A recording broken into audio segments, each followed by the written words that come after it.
Yo creo que de todos los lugares donde por mi trabajo en la fundación he tenido que visitar, creo que este es el más bonito. Y no os lo digo para regalaros el oído, os lo digo con toda la sinceridad. Me parece precioso. Pero lo primero que quiero comentarte es lo siguiente. Hemos sido unos afortunados, no por disfrutar de este día, de esta tarde que se está quedando, sino porque hemos podido celebrar la Eucaristía con libertad, con tranquilidad, disfrutando cada uno de los momentos. Y esto vale oro. Las palabras del Papa en su exhortación apostólica: felices los misericordiosos, los de corazón limpio, los que trabajan por la paz y los perseguidos.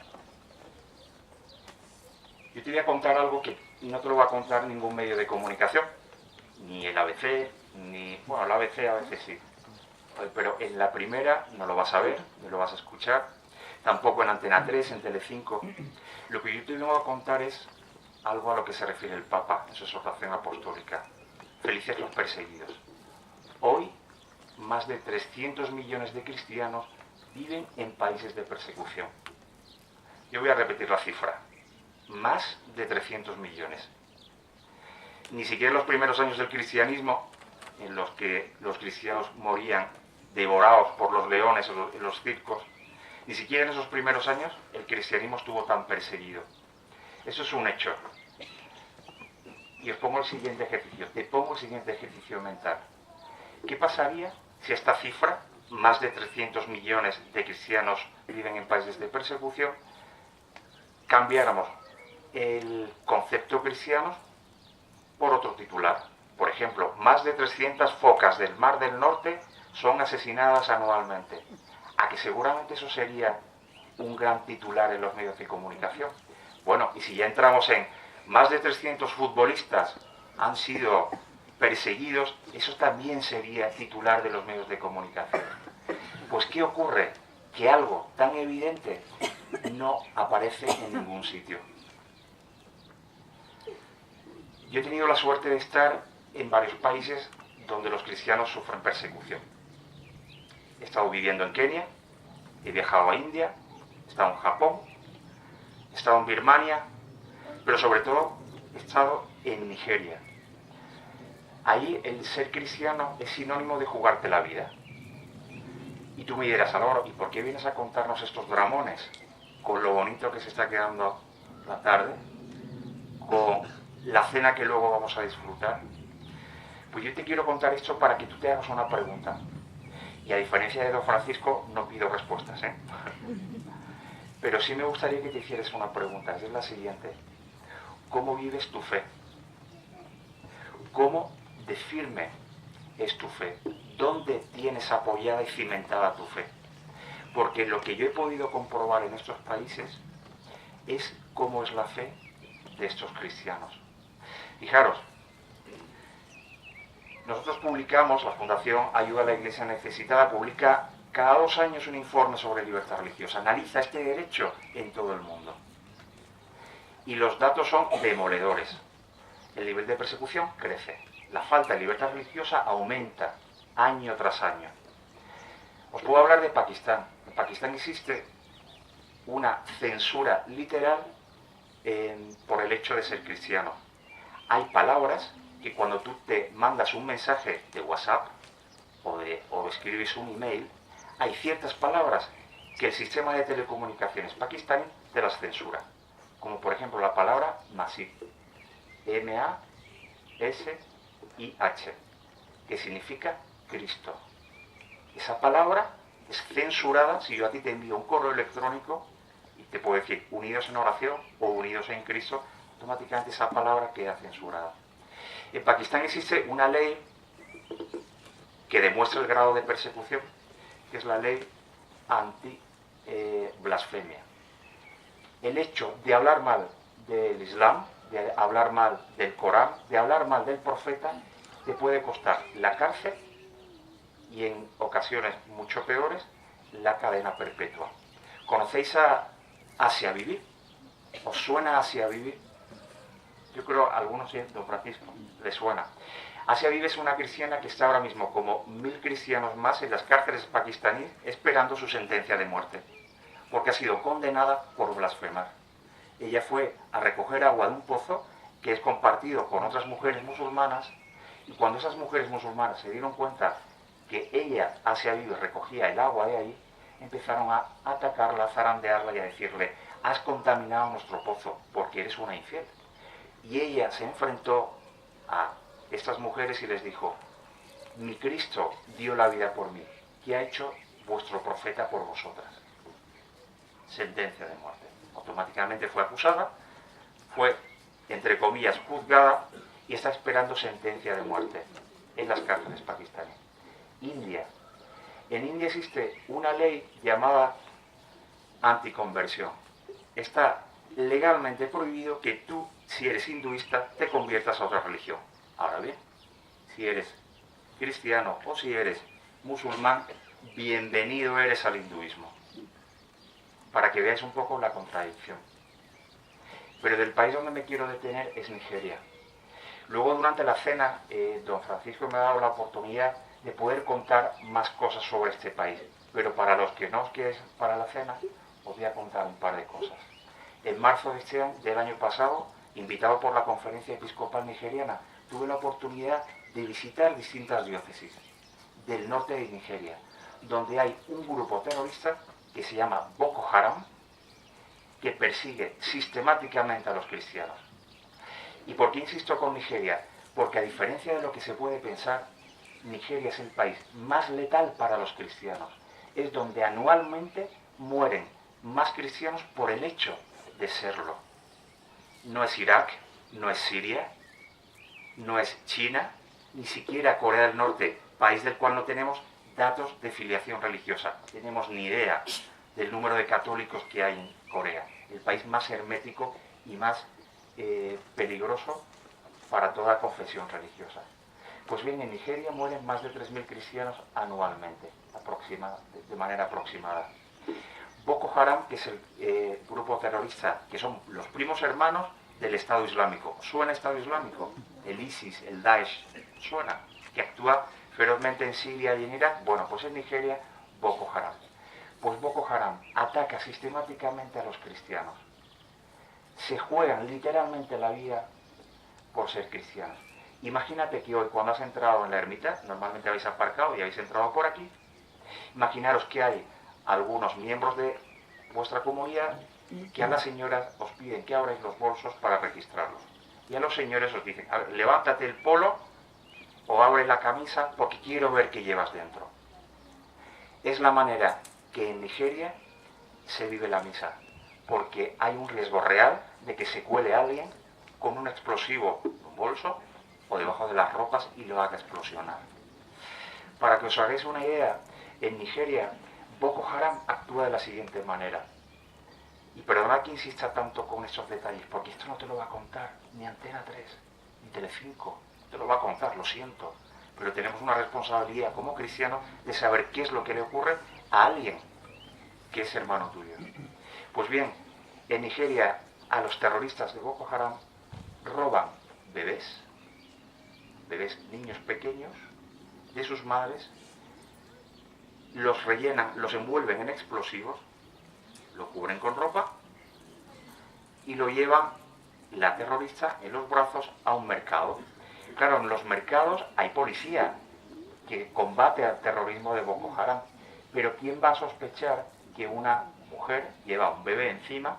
¿Quién va a sospechar que lo que esconde es el arma o un arma muy letal? Pues bien, así actúa Boko Haram. En el momento que entran en el mercado, explosionan, detonan el explosivo, matando y asesinando a cientos de personas. ¿Os acordáis Londres? Año pasado, un terrorista radical islamista atraviesa el puente de Londres montado en una furgoneta y arrasa todo lo que se encuentra, ¿verdad? Murieron aproximadamente unas 10-12 personas. Eso fue noticia a nivel mundial. Es lógico, es normal. Ese mismo día, en un mercado local de Nigeria, Boko Haram actuó matando a cientos de personas y eso no fue noticia en ningún sitio. Y por ir concretando y por ir cerrando, ¿por qué te cuento todo esto? Porque quiero que sepas cómo viven y cómo responden los cristianos perseguidos ante este terror. ¿Reaccionan con venganza? Negativo. ¿Reaccionan con odio? Negativo. ¿Reaccionan con ira? Negativo. ¿Cómo reaccionan? Pues lo primero es rezando y dándole gracias a Dios por ser cristianos, porque para ellos les acerca, el martirio les acerca más a Dios. Cuando estuve hablando con uno de los obispos de Nigeria, que pertenece a la conferencia episcopal, yo le preguntaba: Monseñor, ¿y usted qué le dice a sus feligreses que se juegan la vida para ir a misa?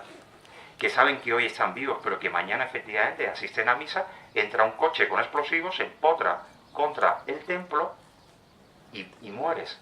¿Usted qué les dice a ellos? ¿Y sabes qué me contestó? Me dijo: Álvaro, yo les preparo para ser mártires. Claro, ante esas palabras, lo primero que yo me pregunto es: vale, Álvaro, ¿y tu fe cómo es? Estamos llamados a la santidad, como el Papa Francisco nos recuerda en la exhortación apostólica. Ser santo significa estar cerca de Dios. Para esos cristianos, el martirio es sinónimo de cercanía a Dios. Y esto para nosotros, para ti, para mí, tiene que ser un regalo. Porque nos tiene que hacer preguntarnos eso mismo: ¿cómo es mi fe? Yo no te voy a preguntar si estarías dispuesto a dar la vida por Cristo, o si estarías dispuesto a irte a un país de este tipo. ¿Para qué? Para vivir tu fe y arriesgar tu vida. No te voy a pedir eso. Sino te pido en el aquí y ahora, porque este es el contexto histórico que nos ha tocado vivir. La Iglesia ha sido, es y va a ser perseguida. Y esto no lo digo yo, ni lo ha dicho el Papa. Esto lo dijo Cristo. Vamos a ser perseguidos siempre. Pero la batalla está ganada, por supuesto, por nuestra parte. Pero la pregunta es entonces, bien, en este contexto histórico que nos ha tocado vivir, ¿tú qué vas a hacer respecto a tu propia fe y respecto a los que te rodean? Fijaros, hay un dato interesantísimo. Hace poco el Vaticano ha publicado las cifras de filiación católica en el mundo, del número de católicos que somos en el mundo. Y son cifras muy buenas, porque en comparación a 2017, el catolicismo ha crecido, en filiación religiosa, más de un 1,1%. Somos más católicos. Y uno dice: bien, somos más. ¿Pero importa el número o importa la calidad? Papa Benedicto XVI decía una cosa interesantísima hace algún tiempo. Hablaba de que el cristianismo iba a ir a menos y que se iba a convertir en una minoría, pero en una minoría creativa, en una minoría que iba a hacer las cosas de manera distinta. Por mi trabajo he tenido que visitar conventos, parroquias, por toda España. Y esto que yo veo aquí hoy, a mí me da una alegría tremenda, porque veo una iglesia viva. Pero voy a otras parroquias y están vacías, pues un domingo. Entonces yo me pregunto, hago la comparativa de esas iglesias que yo veo en Nigeria, en Birmania, en India, y la comparo con la nuestra y digo: qué lejos estamos, qué lejos estamos. Desde 1945, ya con esto acabo, me parece, don Francisco, hay una fundación que se llama Ayuda a la Iglesia Necesitada. Es una fundación de la Santa Sede, en la que yo pertenezco, a la que yo pertenezco y a la que María Eugenia, que está aquí delante mía, colabora de una manera muy intensa en Valencia. Colabora con su tiempo, su generosidad para los cristianos perseguidos, lo canaliza a través de su tiempo, sensibilizando, como hoy yo lo estoy haciendo, como hoy lo estamos haciendo aquí, en distintas parroquias de Valencia. Pues bien, desde el año 45 la Fundación Ayuda a la Iglesia Necesitada está en aquellos países donde la Iglesia sufre necesidad y persecución. Porque la persecución no sería posible sobrellevarla si no está, ¿quién? La Iglesia. Si no están, ¿quiénes? Los sacerdotes. Esa es la misión de esta Fundación Pontificia. Nosotros no construimos puentes, no construimos pozos, no construimos colegios. Nosotros ayudamos en la labor evangelizadora y pastoral de la Iglesia en estos lugares. La Iglesia es la última que apaga la luz cuando se va de los sitios de persecución. Es la última, la única institución que permanece y se queda. Esto es importante, porque son a ellos a quien la fundación, es decir, los benefactores de esta fundación, ayudan. ¿Qué hacemos? Pues si nuestra labor es pastoral, pues vamos a ayudar a construir y reconstruir las iglesias, los templos, algunos de ellos destruidos por la barbarie radical terrorista. También formamos a los futuros sacerdotes, que son los que van a acompañar en la necesidad y en la persecución a los cristianos. También vamos a formar a los religiosos que hacen una labor sin mirar apellido de si eres musulmán, de si eres cristiano, de si ayuda allí donde es necesario. También financiamos los medios de locomoción que utilizan los propios sacerdotes. ¿Para qué? Para hacer su labor pastoral, administrar los sacramentos, desplazarse en los lugares donde viven. Fijaros qué cosa tan bonita que es poder ayudar a quienes ayudan. Eso es lo que yo os voy a plantear hoy, a cada uno de vosotros. Porque igual la pregunta es, vale, yo me he enterado de todo esto, Álvaro, me parece muy interesante, pero igual te preguntas, ¿y yo qué puedo hacer? Pues te voy a pedir 3 cosas, muy claras, muy sencillas. La primera, que te informes, mantente informado. Es decir, creo que era, corríjame si no, don Francisco, lo que decía San Agustín, que no se puede rezar o amar lo que no se conoce. Pues venga, te animo a que te informes, que te mantengas informado sobre lo que ocurre en los países de persecución o donde la Iglesia sufre necesidad. ¿Cómo? Pues mira, a través de nuestra página web, de redes sociales, Twitter, Instagram, Facebook, ¿no? Para que los que manejáis redes sociales, o si queréis recibir nuestro boletín, a la salida podéis llevaros el boletín, y si queréis dejarme vuestros datos para que os llegue gratuitamente ese boletín, estar informados de lo que ocurre. Creo que es una responsabilidad. Lo segundo que te pido, que reces. Hoy lo hemos hecho, y muy especialmente todo lo que ha sido la liturgia eucarística, la liturgia de la palabra, el canon por los cristianos perseguidos, el color del martirio por los cristianos perseguidos. Hoy lo hemos hecho intensamente, pues te pido que lo sigas haciendo, pero no hoy circunstancialmente, sino que lo hagas todos los días. Para ello hay unas estampas de Nuestra Señora de Fátima, y detrás hay una oración que don Francisco la ha leído antes, porque está en el canon de la misa ofrecida por los cristianos perseguidos. Y lo tercero que te voy a pedir, que ayudes económicamente. Sí, Señor, que ayudes. María Eugenia me ha escuchado muchas veces que a mí no me da ningún pudor ni ninguna vergüenza pedir, porque no pido para mí, y al no pedir para mí me facilita mucho las cosas. Te pido que ayudes económicamente. Te pongo un ejemplo. ¿Qué sucede en tu bolsillo? Así de claro te lo voy a comentar. ¿Qué sucede en tu bolsillo si hoy decides ayudar, sostener a un sacerdote en cualquier parte del mundo con 8 euros al mes, a través de un estipendio que tú quieras dar? Con 8 euros ese sacerdote va a tener sus necesidades básicas cubiertas, alimento y alojamiento, y poder realizar luego su labor pastoral. Pues bien, la pregunta es, ¿qué pasa si hoy decides que mensualmente 8 euros vaya a un sacerdote? Al día siguiente tu bolsillo se va a ver mermado. ¿Te hemos sacado de pobre? Pero que no. Pues eso es lo que os pido. Que te informes, que reces y que ayudes económicamente. Con esto se acabo con unas palabras de Tertuliano, que decía: la sangre de los mártires es la semilla de los nuevos cristianos. Y eso es cierto. La gran contradicción, allí donde la Iglesia sufre necesidad o persecución, la Iglesia es floreciente, la Iglesia crece y se afianza. Pero la contradicción viene ahora. Allí donde la Iglesia ni sufre necesidad y donde no es perseguida, la Iglesia va para abajo. Cada vez, no es que sea, además de que somos menos en cuanto a calidad, también lo somos menos. Pues bien, acabo también con unas palabras del padre Benefit, del fundador de Ayuda a la Iglesia Necesitada, que decía que estos cristianos están siendo probados en su fe a través de la persecución y de la necesidad. Tú y yo aquí estamos siendo probados en la caridad. Gracias, don Francisco, de nuevo por habernos invitado, por haber invitado a la Fundación. Para mí es un privilegio, un honor estar aquí, María Eugenia, te doy también las gracias, porque esto también ha tenido mucho que ver. Y gracias por haberme escuchado atentamente. No he visto una cara de dormido. Qué bien, qué bien. Lo he conseguido. Así que muchísimas gracias. Luego os invito, para los que os vayáis a quedar a cenar, me han invitado también. He traído imágenes, algún que otro vídeo. Os podré contar más cosas si queréis, ¿vale? Y muy interesante. Y compartir con vosotros algo que forma parte de nuestra fe, que es compartir en lo bueno y en lo malo lo que nos ocurra.